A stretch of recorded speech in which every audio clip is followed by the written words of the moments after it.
বাবা মা দুজনকেই একসঙ্গে হারিয়ে দিশেহারা সন্তানরা, জোড়া খুনে শোকাহত প্রতিবেশীরাও। রোববার সকালে রংপুরের তারাগঞ্জের উত্তর রহিমাপুর এলাকায় মুক্তিযোদ্ধা যোগেশ চন্দ্র রায়ের বাড়িতে যান কয়েকজন প্রতিবেশী। এই সময় ডাকাডাকি করে কোনো সাড়া না পেয়ে সন্দেহ হয় তাদের। এক পর্যায়ে মই বেয়ে বাড়ির ভেতরে প্রবেশ করেন তারা। পরে ডাইনিং রুমে যোগেশ চন্দ্র রায়ের এবং রান্নাঘরে তার স্ত্রী সুবর্ণা রায়ের লাশ পড়ে থাকতে দেখেন প্রতিবেশীরা। খবর পেয়ে পুলিশ গিয়ে লাশ উদ্ধার করে। জমি সংক্রান্ত বিরোধের জেরে এ হত্যাকাণ্ড বলে ধারণা স্বজনদের। এগুলো সব পারিবারিক শত্রুতা থেকে হিন্দুদের জন্য দান করে দিছে।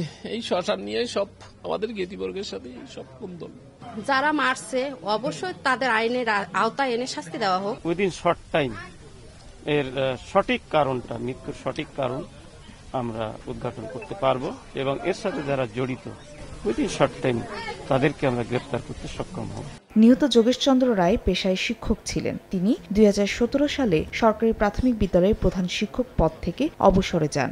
দুই ছেলে কর্মসূত্রে ঢাকা ও জয়পুরহাটে বসবাস করায় বাড়িতে একাই থাকতেন এই দম্পতি।